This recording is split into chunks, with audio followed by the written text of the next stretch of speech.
Hello and welcome to Auto Repair Shop Truths. My name is Kurt Bennett and I'm going to be using my 26 years of automotive repair shop experience to guide you from start to finish, from picking the right repair shop and dealing with whatever they throw at you, and how to save you money and so much more, be it at a dealership or an aftermarket repair shop. I'm going to expose the behind the scenes workings and provide insights you won't find anywhere else, giving you the upper hand the next time that your check engine light comes on. You'll know how to pick the right shop, what to expect when you arrive at the front counter, how to handle the call that comes from the shop later on, and guidance on what to fix and so much more. Nothing fancy here, folks, just auto shop repair truths. So let's get started on today's episode. Hey there and welcome back. Let's get right into it. So we're going to talk today about flushes, right? And so these are things, I don't care if you've taken your car in for an oil change before, if you went in for a check engine light. A lot of the times it's going to be recognized or checked into whether or not you've had certain flushes done. We're talking about transmission fluid, coolant, power steering fluid, brake fluid, transfer case, differential, front differential if you got four-wheel drive. There's all these fluids, and just like oil, just like engine oil, all fluids have some type of lifespan. Now, I know big in the industry right now is a lot of the dealerships and stuff are saying that, like transmission fluid on some of these cars, it's serviced for life. Okay, right. That comes down to a lot of the times a number that's played with when you're buying a car. They'll tell you and say, Miss Smith, would you believe how much it takes to maintain this car a year? And they'll throw this number out to you. And they're talking about how much per year it takes you to maintain, that's fluids and all kinds of stuff. And the smaller that number, the better. And so we saw a trend that happened in the industry for some time ago where the transmission fluid was the first one to go. You know, used to incremental fluid services, the olden days was coolant every 30, 40,000 miles, brake fluid 30,000 miles, power steering fluid 40,000, transmission fluid 90,000 miles. You know, there was like a set kind of time frame and mileage that you would do it at. And yes, as time has went by, the fluids have gotten better. You know, a lot of the old fluids, they weren't synthetic, and they changed to synthetic type fluids. Just like for engine oil, the synthetic oils get a little bit longer mileage interval on them before they're serviced out. But nevertheless, I truly believe, 100% believe that there's no fluid out there that is serviced for life. I mean, you don't want to buy a car. I mean, if the guy came to you and he said, man, would you believe it takes about $2,000 a year to maintain this car? Man, you'd spin around so fast, you'd break the front door window as you flew right out of it. I mean, there's nobody that's going to pay for a car that they know they're going to be putting $2,000 a year in to maintain it. So all fluids do have a lifespan. I can't tell you the number of times, and this is true. If they had a gun, they probably would have shot me. If a customer came in and needed an oil change and I couldn't work them in, oh my gosh. I had a lady came in one time, and she didn't mention it until it came to the point where it was like, no, we can't get it done for you today. Then she said, well, I have a funeral to get to. She used the death thing, you know, and so I fell for it that time. And then, wouldn't you know, she must have forgot she used that tactic last time she came in, because the next time she came in, same scenario, and guess what? She was on her way to her funeral. It didn't work that time. Yes, I've had people get very upset with me about not being able to work them in for an oil change. They're going on a trip for the weekend. They're already overdue on the oil interval and they need it done. You know, they're really concerned. So it's kind of there's a disassociation between the engine oil needing to be done and the adamant attitude toward getting that done versus transmission fluid and all these other fluids. All fluids are going to have a lifespan. Now, back in the day, yes, the intervals for these fluids were a lot shorter. Like today, coolant, for instance. Coolant used to be about every 30,000 miles. Okay, so if you figure 12 to 14,000 miles average, every couple of years, you would have to change out your fluid based on mileage or time. Well, as time went by, and again, like I said, they've improved fluids. Now they put in long life fluids. Okay, so coolant today, a lot of the times, it's good for about 90 to 100,000 miles. honestly. Say you have some kind of coolant leak or you notice something, you add pure water to it or something like that. Yeah, you're gonna wanna flush that out sooner. Fluids like transmission fluid, many cars still, the average to change that out is gonna be around 90,000, but there are some that's sooner. Case in point would be the GM and Ford 10 speeds. You know, if you think about a lot of the transmissions out there, 6 and 8 speeds used to be the norm, but now it's 10 speeds. So first gear, second gear, third gear, fourth gear, fifth gear, all the way up to 10, and then 10, 9, 8, 7, 6, 5. That's a lot of shifting. That's a lot of heat buildup inside the fluid. That fluid would need to be serviced out sooner. Even more so, there's two types of service intervals. Basically, it's going to be severe service areas and normal service areas. And we'll talk about that in a second. But the main idea is, how do you know? How do you really know when your fluids should be serviced out? If you don't have one with you, you can go online, you can go to the dealership, whatever dealer made your car, you can go to that OE and you can print out the service intervals and what needs to be done on each one of those incremental, mileages or time. It's by time or mileage. Well, if you have that to go by, you're pretty safe. Now, say a Honda dealership in San Diego, California versus a Honda dealership in Houston, Texas. Well, how much heat do we see here in Houston? And for how many months do we see it? Whereas in San Diego, they do have a few little hot months here and there, but for the most part, it's very mild temperatures. And then you have up north and all this stuff. And so a car here in the Houston area, particularly if you city drive, so if you're in the heart of Houston and you're stopping and going, stoplights and traffic and all of that, you're going to be under a severe service schedule. So when you're looking it up as to see which one is yours, it'll even tell you, it'll give you the mileage increment. It says service transmission fluid, and it might say at 45,000 miles.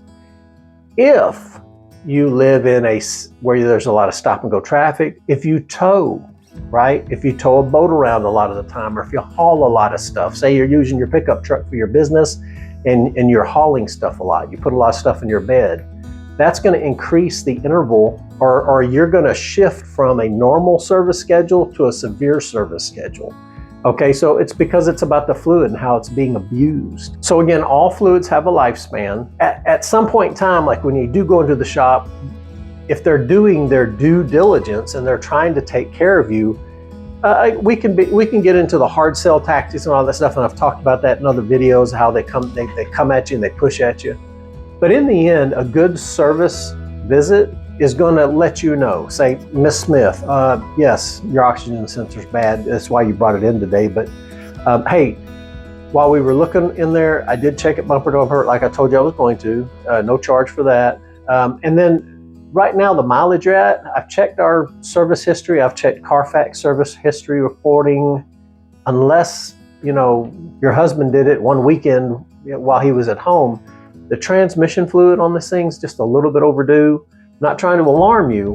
I'm not saying your transmission is going to fail tomorrow if you don't get it done today, but I just need to let you know that as far as transmission fluids, it's due. We need to word it like that, and let's say that you got enough money to handle that oxygen sensor problem that you brought it in for. Great. Well, it'll be $240 to do the transmission. Oh, not today? I understand. Look, I'm gonna put it in your notes, give you the quote. And most of the time when you do it like that, I've seen people come back time and time again to get that done, maybe next payday, or at their next oil service, they might come in and say, hey, last time I was in here, you guys noted that I needed some kind of fluid, sir. I'm not sure which one it was. Can you look it up? So people don't want to not maintain their cars. They just don't want to be beat over the head with it. Let's triage this stuff. Let's address things that we need financially, not get stranded on the side of the road or cause some ongoing engine damage, versus things that, yes, left undone could at some point shorten the life of that component, like say the transmission fluid for some reason. Let's say, by not servicing it, you got 80,000 miles out of it when you should have got 150,000 miles out of it. That's kind of what we're talking about here, okay? Now, again, I've said before that people were trying to get really angry at me when I wouldn't give an oil change, but when I presented these fluid services to them, coolant, transmission, whatever, It was one of these things where they were just really dismissive about it. I'm not trying to change the world by telling you when you go in next time, you should feel all kinds of bad about not doing the transmission fluid. Okay, think about it, sandwich this in somewhere, maybe knock one. Let's say you come in and you've got 110,000 miles on your car and you haven't done fluid one. Well, I'm gonna present that to you, but at that point, how much are you talking about spending on fluid services? Right? I mean, you're going to be up in $1,500, $1,200, $1,500 depending on the vehicle. So I wouldn't even say, at that point, unless you've got the mindset and the financial wherewithal to go ahead and just knock it all out and get caught up, I would suggest knocking out one every oil change, because 6 months, 6,000 miles, whatever your interval is going to be. Good service advisor might even prioritize the fluid services for you. I do. Would I do brake fluid before I do transmission fluid? No. Coolant before I would do transmission? No. So because transmissions are much more expensive components to replace and deal with once they break, versus a master cylinder that's leaking, So a lot of the times the transmission fluid, if for some reason the transmission fails, that's a life-changing event, because you're faced with either replacing a $5,000, $6,000 transmission, or just go ahead and trade it in the car for a new car, right? Unless I can defeat your objections. And that's on other videos that I've put out before. We'll talk about that on those. So like I said, a lot of the fluids out there today have much better properties about them that allow them to last a lot longer, even though that's the case. And even though fluids can go a lot longer in between the old intervals that they used to have, there are still companies out there that they're additive companies. I'm not a proponent of any of them because I just, when I worked at a shop, whichever one of them they had there, that was the one I sold. Now, I would have to have some kind of long drawn out testing procedures, and I would have to have empirical data to tell you that these things worked or they didn't. And of course, I don't have that. So, but what I do have is what you can hope to get out of any of this, and this is why we're talking today about this extended warranty thing. I've talked in other videos about, when Mama said nothing in life is free, she was right. And we talk about that in the diagnostics video that I have. In this case, it's not free because there's like an amount to buy to get it, but there is a warranty. There is an extended warranty on these components that you can get by using these additives, by using these kits that these manufacturers sell. We're going to talk about a couple of them. And I'm going to actually take you through and show you one of them in particular. Now, let's say that you don't want to buy into all the, whatever the hype or the, our product will get this and cover you. And maybe you don't want the extended warranty. Is regular fluid fine? Yes, of course. As a matter of fact, when I first got out of the military, I brought a Camaro that I bought from a lieutenant over there, 78 Camaro Rally Sport, T-tops and all that good stuff. I bought it in Germany. It was red and black. I had an accident in it. I ended up swapping over the whole front cowl to a Z28 that I bought from a guy who was headed to Desert Storm. He thought he wasn't coming back from, so I think he sold his car to me like for $500 or something. And so I had that accident, and the Z28 had the openings on the fender. It had the cowl induction hood, and it was, it didn't help that it was gold in color because the rest of my car was red and black. But I went ahead and swapped all that stuff over. I ordered an engine from the United States. It had a 305 two-barrel in it, which, if you don't know what that is, that's one of the weaker options for V8s back then. So I ordered an 11-to-1 compression 350. I think it was Ohio, someplace in Ohio. Over there at that time, and they may still today, I don't know, but they used leaded gas still. So the higher compression, I wasn't too worried about that.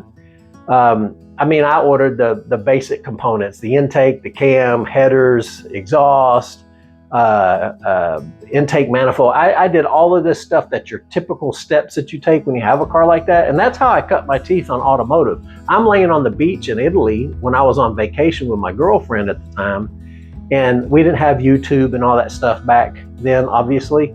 So I'm trying to get educated on the things that I'm about to do or that I am doing. So I've got a book open on the beach, reading how to rebuild a 350 engine, next to my German girlfriend and everyone on the beach running around topless, right? So I don't know how far I got in that book. I don't remember.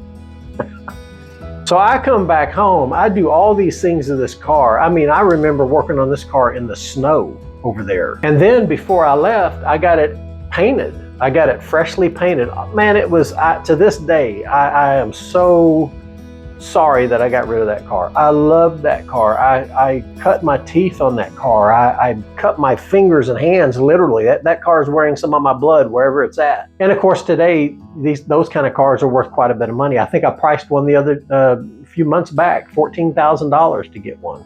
Nicely done, obviously. So when I brought it back to the United States, and I did, when I got back, I had been gone for 5 years. And when I got back, and I was all into drag racing, I'd watch NHRA drag racing on TV on the weekends and stuff like that.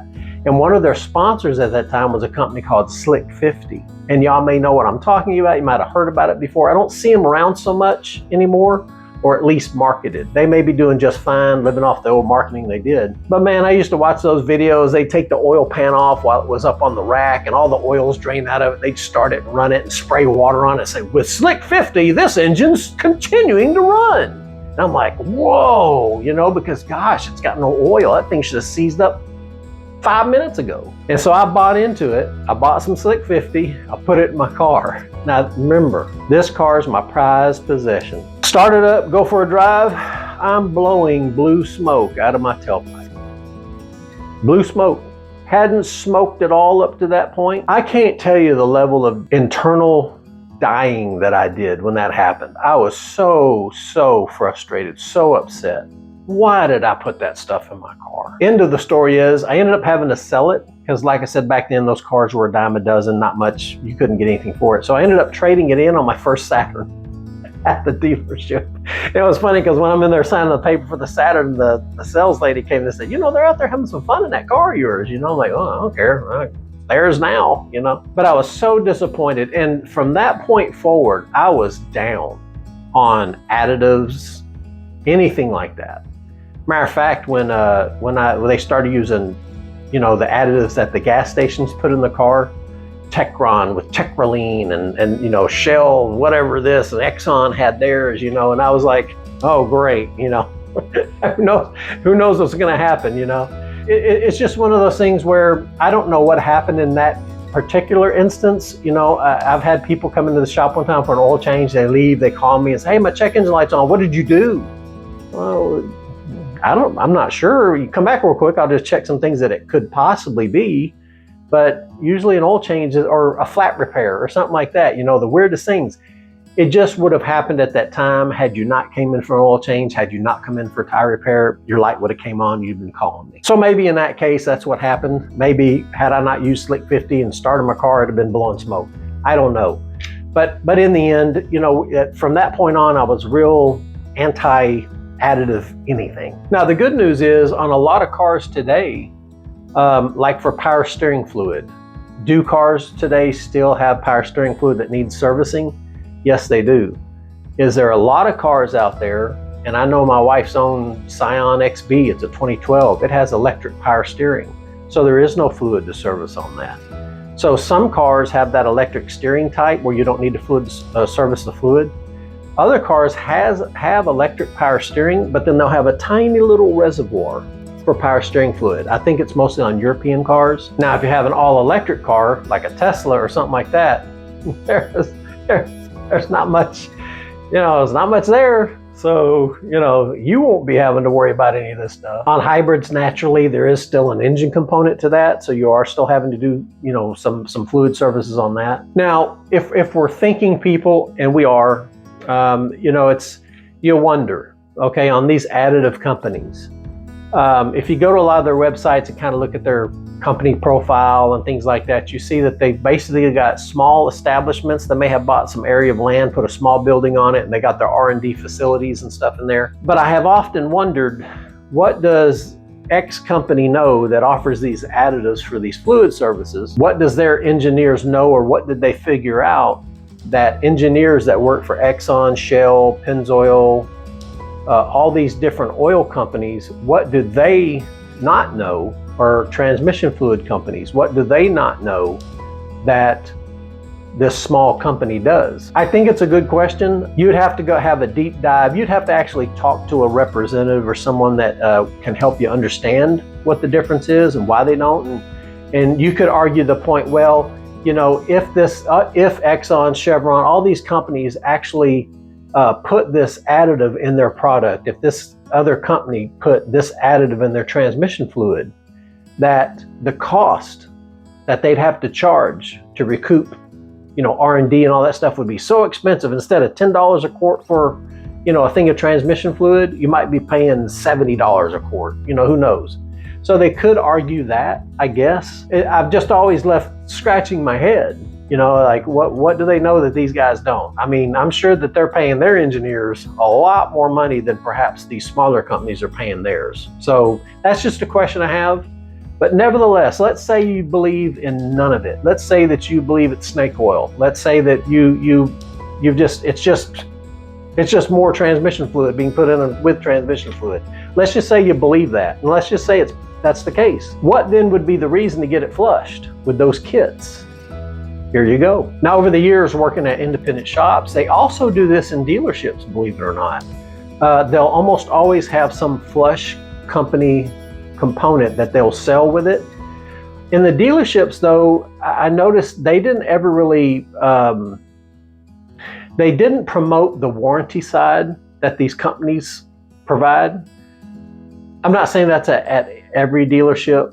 It's a great selling point to a customer. If you go through this promotion and you tell them what they can get by doing the transmission fluid service, I think most people would do it. You may think it's 100% snake oil. You may not believe in their products at all, but what you get for it, I think, is well worth. I know they do it at aftermarket shops, but at these aftermarket shops, they will, I don't know if they'll actually tell you the product that they're using, but they will tell you, usually share with you what kind of warranty you're getting by doing that. Now, we talk about warranties. I'm talking about, instead of a warranty for an alternator, 3 year, 36,000 miles, right? Parts and labor. I'm not talking about that type of warranty. I'm talking about an extended warranty to where there are companies, and we're going to go over two of them, like I told you, that if you do the fluid service, okay, and you buy their product to put in the fluid service, and usually it's sold as that service. So if you come into me and you say, Kurt, I'd like a transmission fluid service, but I want the one that has that fluid in it so I can get the warranty. That is our fluid service. So if they're selling you a transmission fluid service, it's already going to have that component in it. The only thing you need to be made aware of is what kind of now extended warranty do you have for that component that you just serviced, and what are the steps that you need to take in order to maintain that warranty. Because like an extended warranty, there is fine print. You need to be aware of what that fine print says. Now, this isn't an exhaustive check of these two companies. It's just kind of a touch on, and you'll have to go in, get to that site, read up all that stuff. Whenever you get the fluid service though, if the place that's doing the fluid service for you doesn't, but yet they're using that component, you can ask them, are you using this company's product? And they say, yeah. Then go ahead and print out your paper, your leaflet from that website and keep it with you. And then that way you'll know if you ever have an issue with it, what are the steps you need to do to get it taken care of. Now, before we get to the two companies, I'll share with you, just like with extended warranties, if you watched my video on extended warranties, just like with extended warranties, the service advisor calling in that claim needs to be very careful on what they say when they're calling it in, because they'll screw the pooch. They'll get something not covered that could have been covered if they just framed it right. I'll also share with you that I've called in claims to these companies, more so one than the other, and it was butter. I mean, it wasn't like the regular extended warranties for mechanical repair and all that, where they kind of fight you tooth and nail for parts and labor and stuff like that. It was relatively butter. I mean, if I had, matter of fact, I would just share with you that if you're entertaining getting an extended warranty, you might just want to find a place that offers all of these services and do every bit of it. Do brake, power steering, any fluid variant that they have. They even got ones that cover the fuel system. We're going to go over that. It's a pretty neat little thing they got with that as well. But I would go ahead and hunt one out, get all of them done, and then go ahead and assume your extended warranty. And we're going to go over, there's ones that you can buy with the vehicle from 0 miles on up to, I believe it's 75,000 miles, that you can get this coverage. Now, you start it before 75,000 miles. So let's say you're 55,000 miles, you want to get this extended warranty, go ahead and go get it done. And when it comes to 75,000 miles, does that warranty period end? No. As long as you start using these systems before 75,000 miles, and as long as you maintain it per their recommendations, it'll be up to 400,000 miles. You could drive that. If something happens to one of those components, you've got coverage on it. We were talking about severe service and normal service areas on vehicle maintenance specifics. Now, separated, if you have a regular extended service contract, like say a extended warranty that you bought with the car, you'll want to pay attention to the vehicle recommended maintenance. Okay, so that way that they can come back and say, hey, your transmission's failed. No problem, just show me where you got it serviced and we'll take care of it. Oh, you didn't? Oh. Whereas if you're going to use these Flush companies' extended warranties or coverages, then you would want to go by the extended warranty company coverages, the requirements that they want you to do, the fluid services. Because if you try to follow this one, the interval to have it done may not be as soon as over here. So you'll actually go further past the time where you're going to, in other words, you're going to service your car right out of that warranty. So, and then past 75,000 miles, it doesn't matter if you want to start it at 100,000 miles, you're not going to be able to. So we're going to go over some of that stuff. We'll talk about some of that stuff. Now again, something to share with you in that same vein, extended warranty versus the chemical warranty. It's really going to be up to you to monitor that, because let's say you walk in and you're here for an oil change, and I'm looking up services, okay, and what you're due for. And I go to Carfax service history, and Carfax service history says that you had let's say that you had a brake fluid service done at 40,000 miles. Now I'm just gonna see in Carfax where it says brake fluid serviced, it's just gonna say brake fluid flushed, brake fluid serviced. So I see that, and you're at 70,000 miles. So if it's done every 40,000 miles, I'm gonna see that you're at 70, it was done at 40, so I'm not even gonna talk to you about it because it's not due again until another 10,000 miles at 80,000 miles. However, if at 40,000 miles, you got the chemical treatment done that gave you the extended warranty on the braking system, and it was due every 30,000 miles, by waiting until 80, you're gonna be 10,000 over when you should have serviced it under the requirements for the chemical extended, and you're gonna be out of luck if something were to happen. You're not going to have that coverage. You're going to think you do. You're going to say, I'm so glad I got that warranty. I'm been given the peace of mind that they said I would have. Well, no. So you're going to have to keep up on it. You're going to have to keep some type of ledger, because like I said, the requirements are different. And so that you don't screw yourself, you need to stay on top of it, because the service department that you're taking it to, in other words, it doesn't say serviced with BG product. It's not going to say that. Now, the two companies that are out there, there's probably more, but I know from having worked at the dealership and the independent shops, the two main ones that I would see, one more so than the other.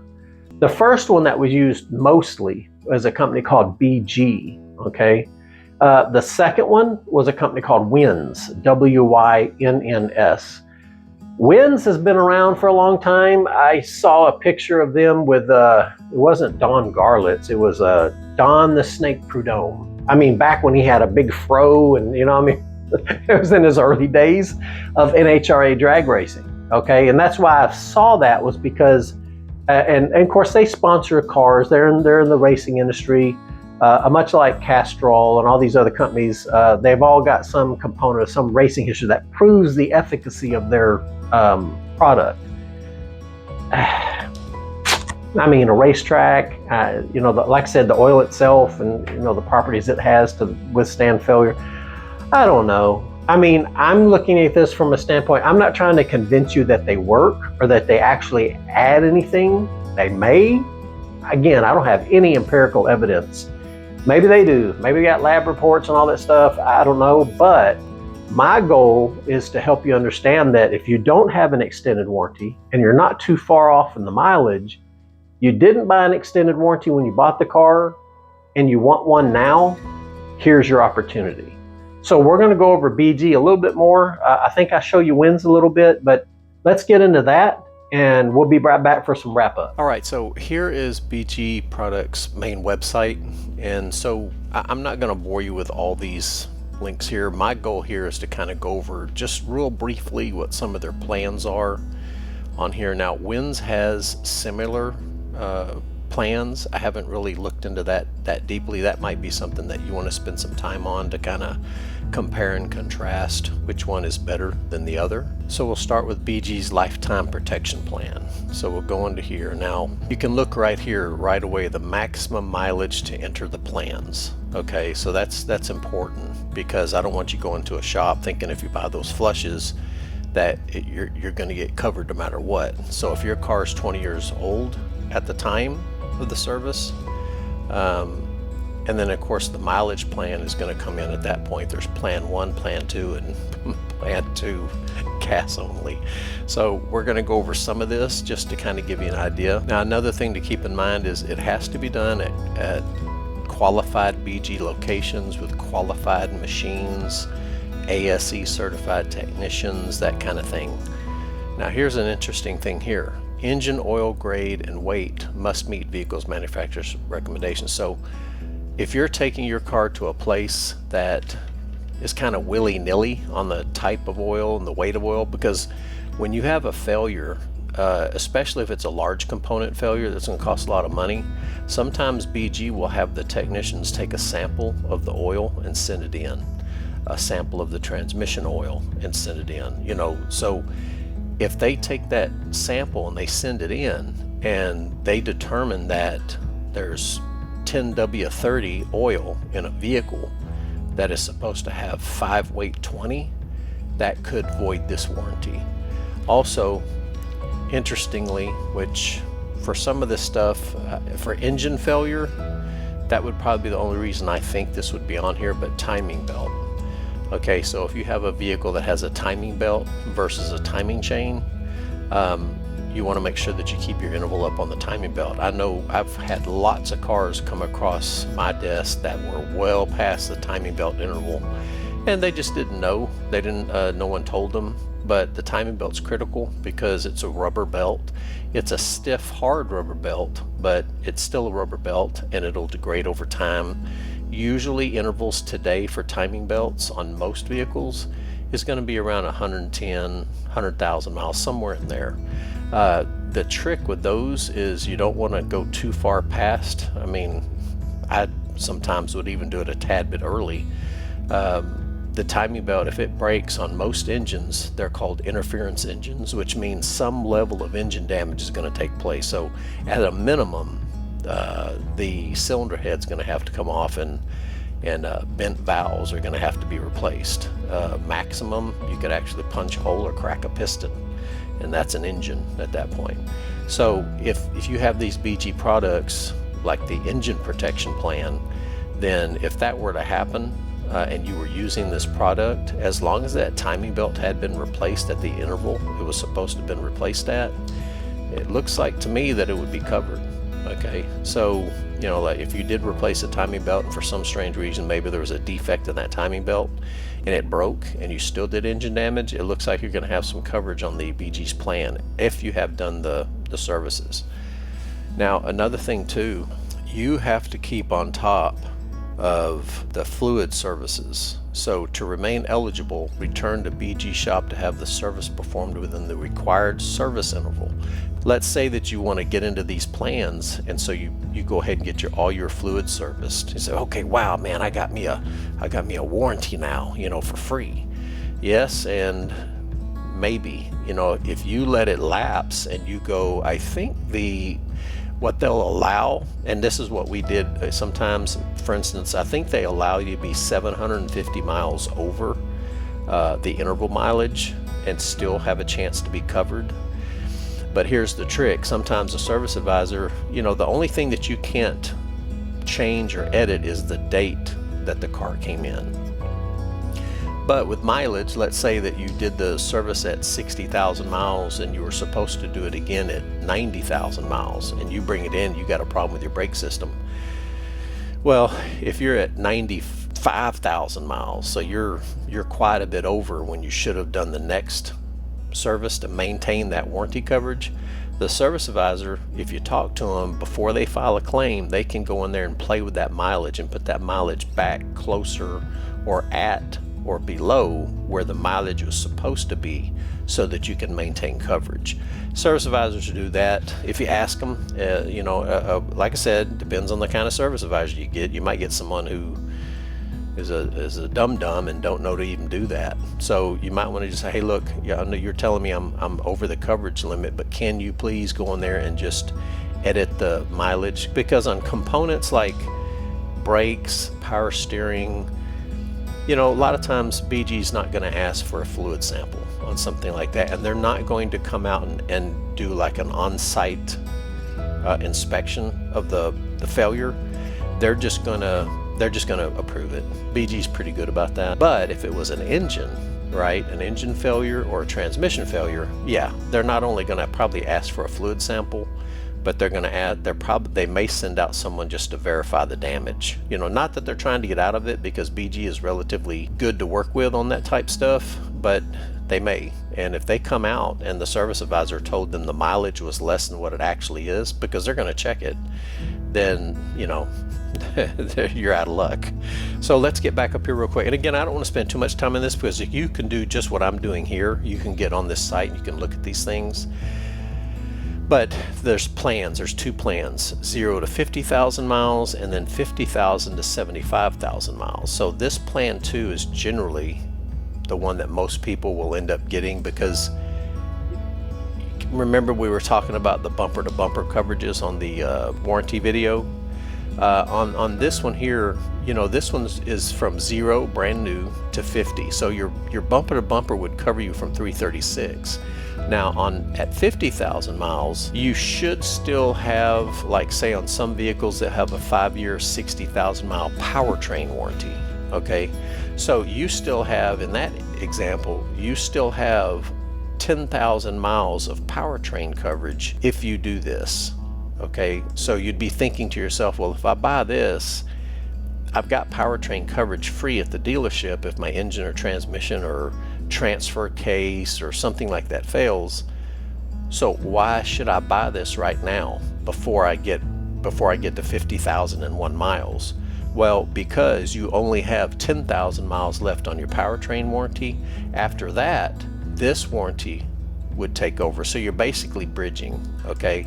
And it's not like, maybe we're talking about waiting before you buy an extended warranty to get the most out of it. Well, in this case, yes, you're losing 10,000 miles of coverage because the dealer is going to cover that at least at 60 past. As long as, again, you maintain it at the intervals that they want you to do it at, then you're covered from that point forward. Okay, it don't matter if you put 200,000 miles on it. So now look here.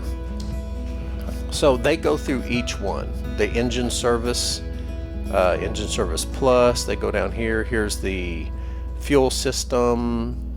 You go down here, here's your CVT fluid. That might be something that really should pique your interest here, because CVT transmissions, Toyota's the only one that I've seen that they don't have like some kind of historical failure. Subarus, Nissans, Hondas, they all have some level of historical CVT failure. So this is one thing that you might want to really do to cover yourself, because I know there's some folks out there that try to rebuild the Nissan ones, but for the most part, the Toyotas, Hondas, there's no rebuild for them. The Subarus, it's just replacement, and that's $7,000 to $10,000. So this is a wonderful option for you. And then of course they go on for cooling system, power steering fluid service, drive line, for manual transmissions even, they cover it, which I'm going to be honest with you, the manual transmissions, rarely if ever, I can't tell you the last time we had to rebuild some kind of manual transmission. It just rarely if ever happens. However, transaxles and transfer cases, right? So if you have a four-wheel drive vehicle, the transfer case, that would be something to have good protection on. Brake fluid service, don't get this confused. It's not to protect you from your brake pads failing. Brake pads aren't going to be covered. So it would be something like, say, master cylinder leaking internally into the brake booster. It would be like for calipers and things like that. So we're going to go back up here just really quick because I don't want to take too much of your time. But look here, this is interesting. For the fuel system, right? This isn't, most cars today, well, no cars today are carbureted, okay? Most cars that are made today are not throttle body injection, okay? And why that's important to differentiate is those two types, the carburetor and the throttle body injection, they actually add fuel at the throttle body, okay? If you want to look at it like that. Now, carburetor doesn't so much have a throttle body. The carburetor is the throttle body, you know. So, but the TBI injection, throttle body injection, it's basically electronic fuel injection, but it mimics the look and the operation of what a carburetor did. So that was kind of like the progression. Carburetor, TBI, MPFI, which is multi-point fuel injection. Now on later cars, why this is interesting is because on later cars, multi-point fuel injection, fuel is not introduced at the throttle body. There's no fuel that goes through here. So, but a lot of the throttle bodies today are fly-by-wire. Some, if it's not over 20 years old, they might still have a cable attached to it that opens and closes it with your foot. But most of them are fly-by-wire, which means they basically got a motor attached to them. And the motor, with a sensor, is, you push your foot on the pedal, there's a motor, it sends a signal, tells the computer how much throttle percentage you want. It tells that motor to open up and reflect what you're wanting. You're wanting to accelerate lightly, merge hard ass onto the freeway. So on these, it's just weird that they would cover a throttle body on today's cars when no fuel goes through it. So this is really good because if that were to happen, these throttle bodies are not cheap. Just keep that in mind. So let's look at it. So here's the only thing that might kind of turn you off. Well, the service interval to get that protection for the throttle body, you have to do it every 15,000 miles. Now, average people that drive in most areas, you're going to do between 12 and 14,000 miles a year. So 15,000 miles, you'll rack that up in about a year's time. BG Platinum Fuel System Service for gasoline. And it says what is covered: fuel coverage plus throttle body and intake valves, deposit related malfunctions only. Now, here's important to look: deposit related malfunctions. What does that mean? It means carbon buildup, okay, on the valves. Now, this can really come into play because on today's direct injection engines, the way the fuel system is set up, there is no spraying of the fuel onto the valves to clean them like the older engines have. This one here introduces fuel past the valves. So there's no ability for that fuel with these additives that Shell, Chevron, Exxon put in their gas to help keep that carbon buildup from increasing. On these cars here, on today's cars, the direct injection ones, they can get so much deposits, carbon buildup on the valves that they can't close all the way. You'll have a misfire, running rough and all kinds of stuff, and the only fix for that, normally back in the past, it would require taking the cylinder head off and cleaning the valves and stuff like that. Today though, they have systems where they use like a walnut blasting system. It's fairly involved, it's going to be costly, but you have to take off the intake manifold to get you access to where the valves are at, and they use this, it's like a sand blasting machine, but they'll use like walnut pieces, and it cleans the heck out of them. It's really, that's a good service to have as well. However, it's costly. So let's say that you're, on this case here, you're using the BG Platinum Fuel System Service for gasoline, right? It's not going to work for diesel. But what is covered? The fuel coverage plus throttle body and intake valves, deposit related malfunction. So let's say that you get up to 80,000 miles and you have a severe misfire, and the technician calls you and says, hey, these cars are bad about carbon buildup and it's all over the valve, it's not letting the cylinder close off all the way, so that's your misfire. We need to do this intense cleaning system for $600-700. Do you want to do it? No thank you, because I've got the BG Platinum Fuel System Service, and that covers me. So go ahead and get on the phone with BG and call them and tell them that you need to file a claim, and that should be taken care of. Now, the plan 1 is $4,000, plan 2 is $2,000. So that means that you'll have $4,000 worth of coverage, $2,000 worth of coverage with plan 2. Where's those plans? Right back up here. If you got that service done from 0 to 50,000 miles and that were to happen from that time forward, again, as long as you go in and you do this cleaning system every 15,000 miles, if that were to happen, they've got you covered for plan 1, which would be $4,000, which it's going to be free. Whatever they do that thing, there ain't $4,000 worth to have done to it. So plan 2 though, plan 2, that again, that is well enough money to cover that failure. So you might say, okay, well, no big deal. I got it at 52,000 miles. Again, at what? 15,000. So 15,000 miles, let's say you got it right at 50,000. So at 65,000 miles, you would do it again to maintain that coverage. So you're basically doing something to clean the engine. You're basically maintaining it, but if something were to happen, you're covered on this repair. So going down here, I don't know if you, when you were looking at extended warranties, if you watched that video, I informed you that extended warranties, a service advisor has to be very cautious when he calls in a claim for a failure. Because like in this instance right here, let's go to power steering fluid service, okay? So they want you, if you buy that system, plan 1, plan 2, and it's spelled out over here what the coverages are. If you do that system, power steering, what's covered? Lubricated parts contained within the steering gearbox or rack and power steering pump. So lubricated parts. So basically, if the pump fails, if the rack fails, you're going to have, if you got it before 50,000 miles, you'll have $4,000 worth of coverage. Plan 2, $2,000. Most steering rack systems, can it be a little over 2,000? It can. This should, if it doesn't outright pay for everything, it's going to get pretty darn close. If you look, what is covered? Lubricated parts within, okay, not covered, hoses, belts, brackets, seals, and leaking gaskets. Now seals, guess what's at the end of that power steering rack where the inner tie rod is at? There's a seal there. So if your service advisor calls in to BG saying, hey, we have a leak at where the inner tie rod's at, there's a seal there, we got a leak there. Oh, I'm sorry, that's not covered. That service advisor better call in and say, hey, the power steering rack is making noise, it's binding internally. Don't mention the leak, because if you do, they're going to ask you where it's leaking from.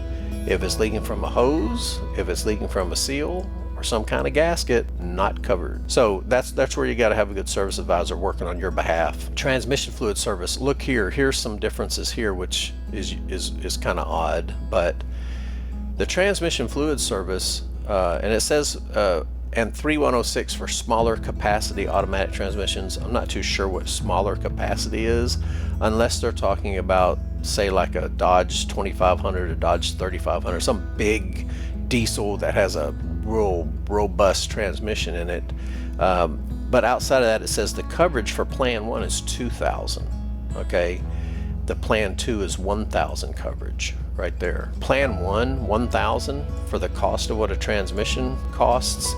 This is just going to be like a supplemental help here, because most transmission rebuilds, on the super cheap side, 2,000 can get as high as 4,000, sometimes more. Lubricated parts within the transmission housing or case only when damaged by an internally lubricated part covered under this plan. Not covered is leaking transmission seals. Hey BG, my customers here, they paid for the transmission fluid service and they have a leaking output shaft seal or a transmission housing seal. Not covered. So now on something like this, you couldn't say the transmission's binding internally, because I can tell you they're probably going to be sending out someone to check it. So when it's not binding or it's not failed, you just got a leaking transmission tail shaft housing seal, it's not going to be covered. So a great service advisor may not be able to even help you here. Gaskets, electrical components. Let's say you come in and there's a code and that says one of the shift solenoids are failing. Well, service advisor, you can just call BG because I've got $2,000 worth of coverage on that. No, you don't. You know, that's not going to be covered. The electrical components like shift solenoids, you know, sometimes on some Fords there's a wire harness that's inside there that fails. None of that's going to be covered because it's electrical. Okay, so just take some time, look this over. Let's look at the driveline service real quick. It says what's covered: lubricated parts contained, so transfer case or transmission case not covered. Differential. Okay, so for Subaru owners, you've usually all-wheel drives, you got a front and rear differential, not covered. Transfer case, not covered. Now back here, axles, not covered. That's part of the drivetrain, right? Pre-packed axle bearings, U-joints, CV joints, drive shaft, the case, the flywheel, the clutch plate. So if it's a manual transmission with a clutch, nope. Pressure plate, that would be for an automatic transmission, nope. And something like this might come up if, say, you have a failing starter and the teeth has ground off some of the teeth on the pressure plate. They're just letting you know, no, it's not covered, even though you bought the driveline service. Now look, here's the interesting: unless damage due to the failure of a covered part. Okay, so lubricated parts, let's say that transmission came apart inside. Well, that damage was due to a failed covered part, which was one of the lubricated parts within the differential housing, transfer case, or transmission case.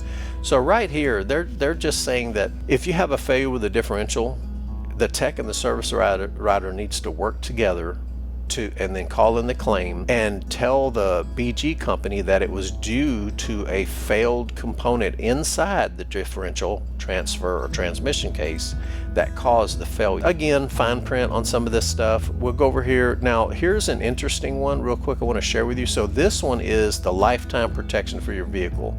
And again, it is lifetime protection. As long as you start it here and you go ahead and you service that thing at their service interval, right here, you would want to print this out, and this is your service interval. This is going to cap or supersede what the dealer wants you to do on your car, and you would just follow this one. You would follow this maintenance schedule here on what you would need to do, and you'll be covered. You can put 400,000 miles on this car, and that you'll still be covered if something were to fail. This is the lifetime protection plan. Let's go over to the pre-owned vehicle protection. Now this one here, it's a little different because on this one here, the vehicle can't be more than 20 years old at the time of the initial service. Okay, so this plan here would be from 0 to 120,000 miles. You have to service it here every 6 months, okay, from the purchase of the vehicle by the customer. All right, now my understanding of this one seems to be something that the dealer, whether it's a dealership or an independent car sales guy, if they did this protection plan, and you would need proof. Let me just caution you here. If you go to buy a car and they say this was done and they say you've got this coverage, you want it in writing, you want to see what date and at what mileage that vehicle was serviced. Keep in mind, they're not reporting to BG when they service this thing, but at the same time though, you don't want to just take it by word of mouth. You need something in writing that says that they did the service, the month or the date and the mileage, and then you take it from here. Now this plan, it says right here, is added benefit for BG services when purchased. All services must be performed by a professional technician at a licensed service center using approved BG maintenance procedure with proper BG pre-owned service kit. Okay, so the dealer that's selling the car will have to have this kit and equipment prior to the sale of the vehicle. So this isn't something they can offer you after they sell it to you. It has to be done prior to the sale. Again, the plan's going to cover you from 0 to 120,000 miles. Okay. Now, the whole point in this is, how many times have you bought a used car and you were fearful that if something, you don't know if you're getting a piece of junk or not, they can hide things from you and stuff like that. This is kind of like a extra selling feature a car salesman might kind of offer you to give you a peace of mind, you know, to kind of calm some of those fears, you know. So again, here we are, service interval every 6 months, okay, 180 days or 6,000 miles. Now again, like we talked about, the average person will put 12 to 14,000 miles. So again, you're going to be doing this about every 6 months. But if the engine were to fail, they're going to give you $2,000 worth of coverage toward that. Okay, so the engine service, they dictate what type of engine product they have to use. They even have coverage for diesel engines, which is unique. Again, look here, we always want to look at what's covered. Pistons and rings, oil consumption not covered. This is important for vehicles like Kias, Hyundais, some older Toyotas where they had issues with oil consumption. The piston rings were seizing in the ring lands of the piston, and it was consuming an egregious, aggressive amount of oil.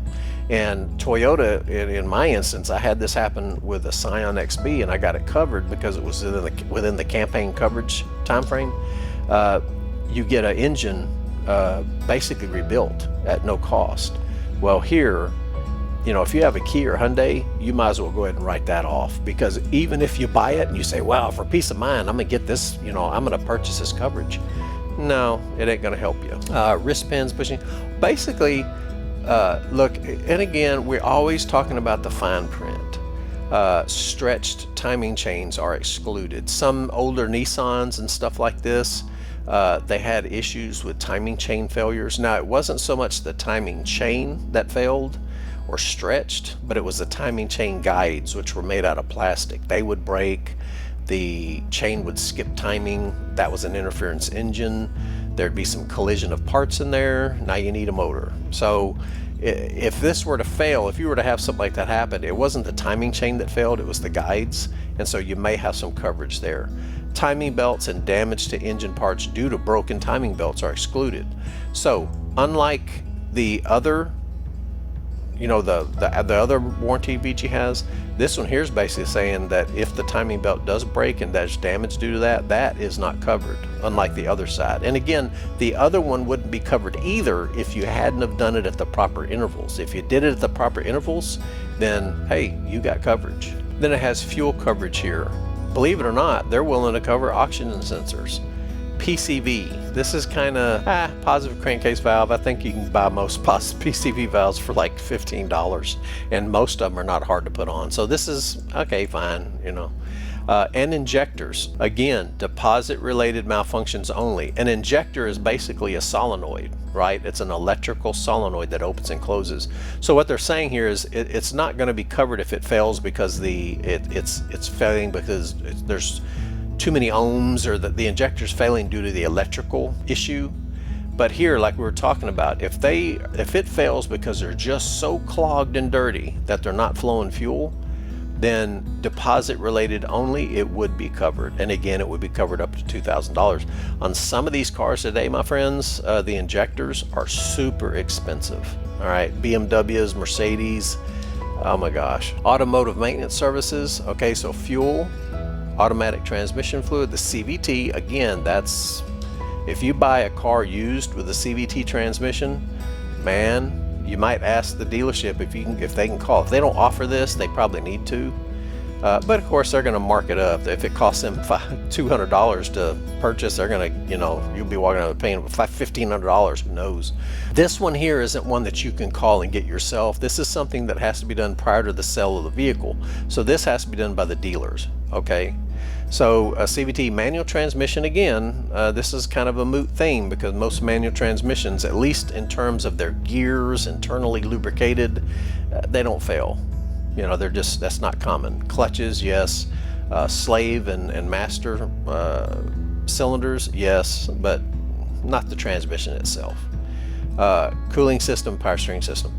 So on these, let's look at cooling system. What's covered? Lubricated parts contained within the heater core, the water pump, freeze plugs, some engines have them these days, some don't, and radiator. Items not covered: hoses, clamps, thermostats, okay, and engine components.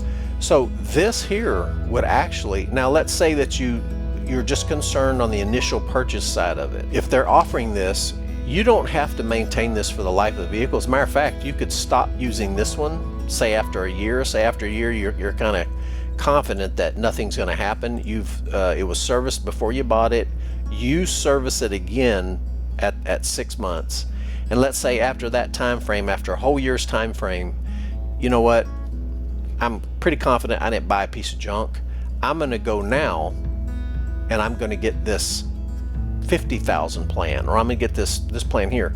This is a bit more inclusive, and it's a bit more helpful on what they cover as far as, financials. The engine side of things, plan 1, 50,000 miles. Again, you still have 10,000 miles of powertrain coverage before this would go into effect. Look, $6,000 coverage. Engines are going to be 10, 11,000, sometimes quite a bit higher. Porsche's 14, 15. So this is very helpful to have, very helpful. And here's Winz. If you wanted to go to Winz's website, they actually also have protection plans as well, lifetime protection. I'm not going to go into this because look, coverage up to 4,000, coverage up to 2,000, titanium, gold, silver. We talked about extended warranties, Easy Street, Main Street, Route 66, whatever. You just go into here and you pick which one you want. Again, the trick is the fine print, okay? Though they got all the stuff that most of the other ones have, battery and all that stuff. You just want to go in here and kind of read what they got. So some shops carry BG, some shops carry Winz. Those are the two bigger names. I'm sure there's other companies out there, but if I was to pick one, I'd probably go with the BG side just because the coverages, and I've worked with BG filing claims before. Super easy. They're not fighting, anything like that, except unless it's a transmission or an engine. Then they're just going to take a few extra steps. If everything's on the up and up, you're going to get that coverage on other than a BG protection plan. Like, let's say for instance you bought an extended warranty, okay? They don't have in other words, the extended warranty is not going to try to dictate to you how often or at what mileage you get it serviced in order to maintain some kind of coverage on that system, but they will want you to go by the manufacturer's recommended service intervals. So let's say that on your particular vehicle they want you to service the transmission fluid every 45,000 miles. In the entire ownership of the vehicle, you had bought the service plan, but you never did service the transmission, and whoops, all of a sudden this transmission is shifting funny. No problem, I have an extended warranty. Well, you call it in, and what's the mileage on it? Can they produce any history of having serviced the transmission? No? Tough titty kitty. So in instances like that, you're going to want to pay attention to the factory service schedule, okay? Severe or normal. So as I touched on there, BG has their pre-purchase or sold vehicle plan. Then they got their after you get it or after you buy it, and then it's a little bit further in the mileage, you got that plan.